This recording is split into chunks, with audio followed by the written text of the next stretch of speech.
Sebelum menonton, jangan lupa like, subscribe, dan tekan tombol lonceng. Selamat menyaksikan. Kementerian Komunikasi dan Informatika mempercepat pembangunan infrastruktur digital di Indonesia. Pada saat bersamaan, menargetkan program Gerakan Nasional Literasi Digital bisa menjangkau 12,5 juta masyarakat secara nasional di tahun 2021. Di Nusa Tenggara Timur, Menkominfo menargetkan GenLD bisa menjangkau 200.000 masyarakat terliterasi seperti disampaikan Menkominfo Johnny G. Plate dalam kegiatan literasi digital bersama pemuda gereja Masehi Injil di Timur, Kabupaten Kupang. Menteri Johnny menyatakan, GenLD Siberkreasi pernah mendapatkan penghargaan internasional WSIS Prize di United Nations International Telecommunication Union (PBB). Menurut Menteri Johnny, GenLD menjadi penting bagi generasi muda. Oleh karena itu, Kementerian Kominfo menerapkan program tersebut dengan fokus pada 4 prioritas, yaitu keamanan digital, etika digital, masyarakat digital, dan budaya digital. Sebelumnya dalam rapat koordinasi percepatan pembangunan Base Transceiver Station dan program literasi digital di Provinsi NTT, Menkominfo menyatakan mempercepat penyelesaian 421 dengan target tuntas di tahun 2022.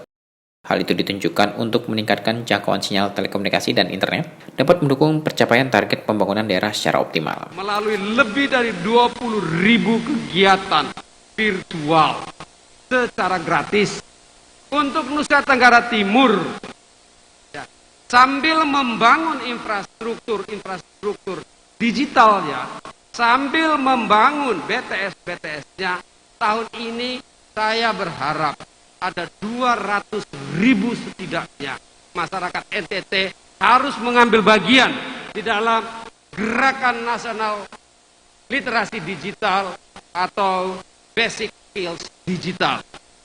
Untuk adik-adik, anak-anak saya di Gemit supaya tahu aja, GNLD ini prize winner di United Nations ITU, International Telecommunication Union di PBB. Juara 1 di dunia yang dapat prize winner itu program ini, Gerakan Nasional Literasi Digital ini. Kalau dunia saja mengakui itu sebagai gerakan yang hebat, nah jangan sampai kita tidak manfaatkan. Kalau Indonesia menggunakannya, jangan sampai kampungnya menteri dan kampungnya gubernur tidak manfaatkan. Nah disinilah pentingnya adik-adik saya, anak-anak saya, bapak, ibu, kakak, adik sekalian, untuk ikut program ini di 4 prioritas. Prioritas yang pertama yang berkaitan dengan pemahaman, keamanan digital, digital safe. Yang kedua etika digital, digital ethic. Yang ketiga yang berkaitan dengan masyarakat digital, digital society. Yang keempat yang berkaitan dengan budaya, kultur, ya, digital culture. Di 4 prioritas program ini saya harapkan nanti masyarakat itu dilibatkan agar kita menguasai paham ya apa itu digital. Bapak Gubernur dan saya pasti punya harapan dengan ini diberikan pemahamannya, maka UMKM kita, ultra mikro kita, kegiatan-kegiatan harian yang berkaitan dengan ekonomi kita masuk dan onboarding ke dalam digital UMKM, digital ultra mikro. Tadi sebelum saya ke sini saya lihat hasil-hasil produk-produk artisanal yang hebat ya, yang ada di Nusa Tenggara Timur.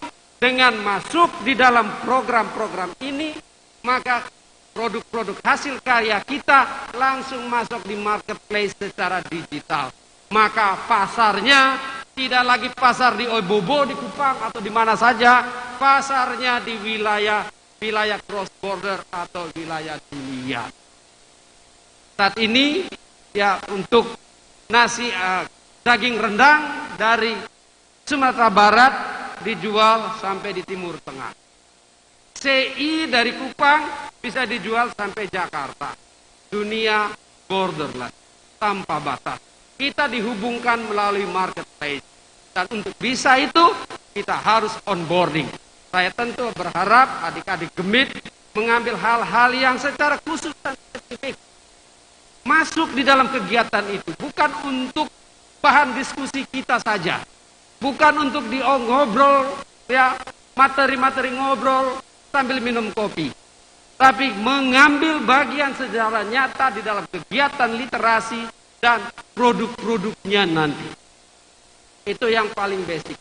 Selanjutnya setiap tahun akan dihasilkan atau akan dilakukan sekitar 12,5 juta. Incremental, saya harapkan setiap tahun di NTT bertumbuh dan bertambah jumlah peserta Gerakan Nasional Literasi Digital. Menkominfo menjelaskan program GNLD juga memberikan manfaat kepada para pelaku UMKM dan ultramikro. Bahkan Menteri Joni meyakini pemerintah daerah, dalam hal ini Gubernur NTT Victor Laiskodat, memiliki harapan yang sama. Selama mengunjungi kota dan Kabupaten Kupang, Menkominfo melihat potensi produk-produk lokal yang perlu didukung untuk onboarding ke ekosistem digital. Menurut Menteri Joni, makanan khas Kupang seperti sei tidak hanya dijual di pasar-pasar nasional, tetapi juga dunia tanpa batas dengan memanfaatkan ruang digital. Menkominfo mengharapkan setiap tahunnya Provinsi NTT menghasilkan lebih banyak talenta digital melalui program GNLD ini. Hal ini menurutnya sebagai arena baru bagi generasi muda. Kementerian Kominfo dengan semua kemampuan, keterampilan dan ekosistem mitra kerja, termasuk Global Technology Company, mengajak dan secara bersama-sama menyukseskan program GNLD untuk seluruh masyarakat di Indonesia. Menteri Joni menyatakan, masyarakat dapat berpartisipasi dalam program ini dengan mengakses informasi terkait kelas-kelas literasi digital melalui akun Instagram Siberkreasi dan melalui tautan event.literasidigital.id. Selain itu, para jemaat maupun pengerja gereja juga dapat memanfaatkan panduan kurikulum dan seri modul literasi digital yang telah disusun oleh Kementerian Kominfo dan mitra pegiat literasi digital melalui tautan literasidigital.id. Adapun modul literasi digital terdiri dari 4 tema, yaitu budaya bermedia digital, aman bermedia digital, etis bermedia digital, dan cakap bermedia digital. Kesemuanya disusun berdasarkan dengan 4 pilar kurikulum literasi digital, yaitu digital skills, digital safety, digital ethics, dan digital culture. Selain menghadirkan kegiatan literasi digital, di tempat yang sama, Menkominfo juga menghadiri kegiatan musyawarah pelayanan ke-4 gereja Masehi Injil di Timur. Dalam kegiatan yang dilakukan secara hybrid itu, Menteri Joni didampingi Gubernur NTT Victor Laiskodat, juga dihadiri Bupati Kabupaten Kupang Korinus Masneno, Wakil Bupati Kabupaten Kupang Jerry Manafe, serta jajaran pengurus Sinode Group. Tim Eljon Media melaporkan.